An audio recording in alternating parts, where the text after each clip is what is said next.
வணக்கம். இன்னைக்கு எங்க வீட்டில் பன்னீர் பட்டர் மசாலா தயாரிக்க போறோம். பன்னீர் அப்படின்னு நம்ம பார்த்தோம்னாலே அது நம்மளோட எல்லாரோட ஹோம்ஸ்லயும் ஒரு ஹீரோ தான். அதோட ஃபேசினேட்டிங் டெக்ஸ்சர், அந்த சுவை எல்லாம் சேர்த்து அது ஹீரோ தான், ஒத்துப்பீங்க இல்லையா? இது ஒரு க்ரௌட் ப்ளீசர், அதாவது வேர்ல்டு வைடு இதுக்கு ஒரு குளோபல் ஃபேன் பேஸ் இருக்கு. இது ஒரு கோ டு டிஷ் தான். அதாவது ஃபேன்சியான ஒரு செலிப்ரேஷனுக்கும் சரி, நம்மளோட ஒரு ஃபேமிலி டின்னருக்கும் சரி, இந்த பன்னீர் பட்டர் மசாலா அப்படிங்கிற டிஷ் ரொம்ப ரொம்ப ஃபேமஸான ஒரு டிஷ். இன்னைக்கு நாங்கள் எங்கள் வீட்டில் கொஞ்சம் கெஸ்ட் எல்லாம் வராங்க அப்படிங்கிறதுனால ரெஸ்டாரண்ட் ஸ்டைல்லையே இந்த பன்னீர் பட்டர் மசாலா அப்படிங்கிறத ரொம்ப ரிச்சாக நாங்கள் தயாரிக்க போகிறோம். இதில் பட்டர்லேயே முதல்ல பன்னீரை வதக்கி எடுத்துப்போம், ஸ்பைசஸ் போட்டு.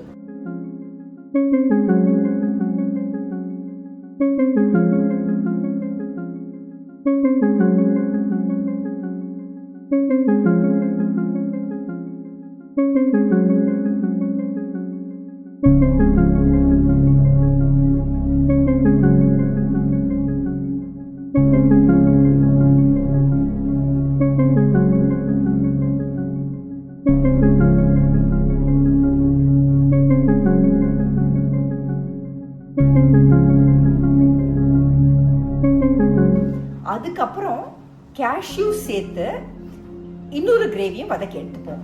ஸோ அந்த கிரேவியை முதல்ல பட்டர்லேயோ எண்ணெயிலையோ வதக்கிட்டு அதை அரைச்சிட்டு திருப்பியும், அதாவது கேஷ்யூ சேர்த்து அரைச்சிட்டு அதை அப்படியே வடிகட்டிட்டு அப்படியே சில்கி டெக்ஸ்சராக இருக்கும், க்ரீமியாக இருக்கும். அது ரொம்ப ரொம்ப சில்கி டெக்ஸ்சராக இருக்கும். அந்த அரைச்ச கிரேவியையும் திருப்பி வெண்ணெய் போட்டு, உங்களுக்கு வேணும்னா நெய் கூட போட்டுக்கலாம், அல்லது ஆயில் கூட போட்டுக்கலாம். ஒரு oil plus butter, oil plus ghee போட்டுக்கலாம். ஸோ அந்த மாதிரி போட்டு திருப்பியும் அதை நம்ம வதக்கி அரைச்சதான கிரேவியை பட்டரில் வறுத்த பன்னீரை போட்டு அதையும் நம்ம ஒரு கிரேவியில் கொதிக்க விட போகிறோம். ஸோ இது ரொம்ப ரொம்ப ரிச் அண்ட் டேஸ்டாக இருக்கும். ஸோ வாங்க, இந்த க்ரௌட் ப்ளீசரான, இந்த வேர்ல்டு வைட் ஃபேமஸான இந்த பன்னீர் பட்டர் மசாலாவை ரெஸ்டாரண்ட் ஸ்டைலில் நாங்கள் தயாரிக்கிறோம். எங்களோட நீங்களும் சேர்த்து இந்த வீடியோவை பார்த்து என்ஜாய் பண்ணுங்கள். முதல்ல 2 பழுத்த தக்காளிகளை எடுத்து அதோட மேல்புறத்துலேயும் கீழ்ப்புறத்துலேயும் சின்னதாக 2 கிராஸ் போடுறேன். ஃபுல்லாக வெட்ட வேண்டிய தேவையில்லை, ஜஸ்ட்டு 2 கிராஸ் போட்டோன்னா போதுமானது. நல்ல பழுத்த தக்காளிகளாக இருக்கிறது தான் ரொம்ப நல்ல கொதிக்கிற தண்ணியில் இந்த கிராஸ் போட்டு நம்ம வச்சதான அந்த 2 தக்காளிகளையும் அப்படியே போட்டு ஒரு 3 மினிட்ஸ் அளவு அந்த கொதிக்கிற தண்ணியிலே வச்சு அடுப்பை ஆஃப் பண்ணிடலாம். இப்போது at the end of 3 minutes பார்த்தோன்னாக்கா நம்மளோட தக்காளி நல்லா பிளான்ச் ஆகிருக்கும். அப்படியே அந்த தோலை ரொம்ப ஈஸியாக உரிக்க வரும். இது நல்லா ஆறின உடனே இந்த தோலை அப்படியே நம்ம தனியாக உரித்து அந்த தக்காளி, மீன்வைல் ஏதாவது ஒரு பாத்திரத்தில் கொஞ்சமாக தண்ணி போட்டு அதில் காஷ்மீரி சிவப்பு மிளகாய் தூள், மஞ்சள் தூள், தனியாத்தூள், சீரகத்தூள், கரம் மசாலா தூள், கொஞ்சமாக மிளகுத்தூள், இந்த பன்னீருக்கு மாத்திரம் தேவையான அளவு உப்பு அதை போட்டுட்டு இந்த பொடிகள்லாம் நல்லா அந்த தண்ணியில் அப்படியே கலக்கிக்கலாம். மீன்வைல் ஒரு 200 கிராம்ஸ் அளவு பன்னீரை இந்த மாதிரியான க்யூப்ஸாக கட் பண்ணி அதை நம்ம கலந்து வச்சுருக்கிறதான அந்த பொடிகள் கலவையில் போட்டு நல்லா அப்படியே கோட் பண்ணி முடிஞ்சால் அதை மூடி அப்படியே குலுக்கி விட்டு அதை ஒரு அரை மணி நேரம் போல் அந்த பொடிகளோடைய மேரினேட் பண்ண விடலாம். நல்லா மேரினேட் ஆச்சுன்னா அது டேஸ்ட் நம்மளுக்கு ரொம்பவே நல்லாயிருக்கும். ஸோ இப்போ ஒரு 1/2 hour போல் ஆயிடுச்சு. கொஞ்சம் சால்டட் பட்டர் ஒரு ஜென்ரஸ் போர்ஷனே எடுத்து அதை ஒரு பேனில் போடுறேன். போட்டுட்டு அந்த பட்டர் அப்படியே மெல்ட் ஆகிட்டே இருக்கிறச்சு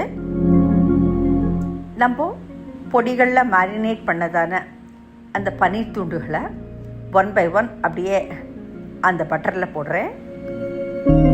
ஹீட் லோ மீடியம் ஹீட்டில் தான் இருக்கணும். ஸோ அப்படியே ஜென்டிலாக ஒரு உடன் கரண்டி வச்சு இதை அப்படியே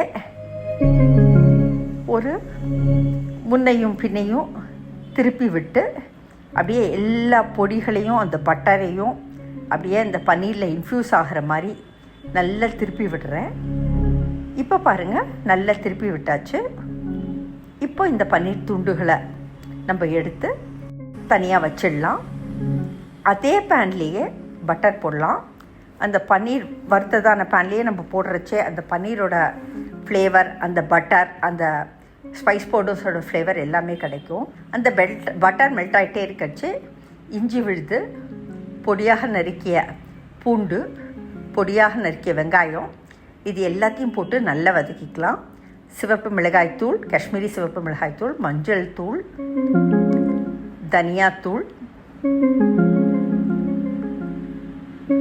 கொஞ்சமாக பிளாக் பெப்பர் பவுடர் அல்லது கருப்பு மிளகுத்தூள், கரம் மசாலா தூள் எல்லாம் போட்டு அப்படியே அந்த வெங்காயத்தை நல்லா வதக்கி விடலாம் அந்த பட்டர்லேயே. இப்போது நம்ம காரத்துக்கு தேவையான அளவு பச்சை மிளகா சேர்த்துக்கலாம். நம்ம தயாரித்து வச்சுருக்கிறதான அந்த தக்காளிகளை பியூரியாக பண்ணி சேர்க்கலாம். அதாவது பிளான்ச் பண்ணி தோலி எடுத்ததான அந்த தக்காளிகளை பியூரியாக பண்ணி சேர்த்துருக்கோம். இந்த கிரேவிக்கு தேவையான அளவு உப்பு சேர்க்கலாம். சேர்த்துட்டு இது நல்லா ஆறின உடனே இதை ஒரு மிக்சர் கண்டெய்னரில் போட்டு ஒரு சுற்றி எடுத்துடலாம். மீன்வைல் கொஞ்சம் வெந்நீரில் முந்திரி பருப்புகளை ஊற வச்சுருக்கேன். அதையும் இந்த அரைச்ச கலவையோடு சேர்த்து மேலும் ஒரு சுற்றி அப்படியே இந்த கிரேவியை தயாரித்து எடுத்துக்கலாம். ஒரு உலோக வடிகட்டியை போட்டு ஒரு பாத்திரத்தில் நம்ம தயாரித்ததான அந்த கிரேவியை நல்லா வடிகட்டி எடுத்து வச்சுக்கலாம். இந்த பன்னீர் பட்டர் மசாலாவோட கிரேவி சில்கி டெக்ஸ்டரோடு இருக்கும். அப்படியே க்ரீமியாக சில்கி டெக்ஸ்டரோடு இருக்கும். அதனால தான் நம்ம வடிகட்டியும் யூஸ் பண்ணுவோம். திருப்பி அதே பேன்லேயே இன்னும் கொஞ்சம் ஜென்ரஸ் அமௌண்ட் ஆஃப் பட்டர் போட்டு அது ஜஸ்ட்டு ஒரு கிராம்பு, ஒரு பிரிஞ்சி இலை, ரொம்ப இந்த ஸ்பைசஸ் இதை ஓவர் பவர் பண்ணக்கூடாது.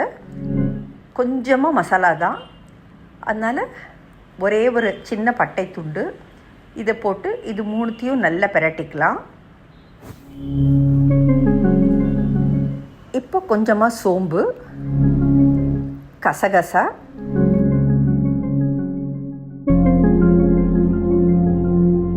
கசூரி மெத்தி எனப்படும் காய்ந்த மெந்தியக்கீரை இலைகள், இது நல்ல உள்ளங்கையில் போட்டு நல்ல பொடி பண்ணி இதில் போடலாம்.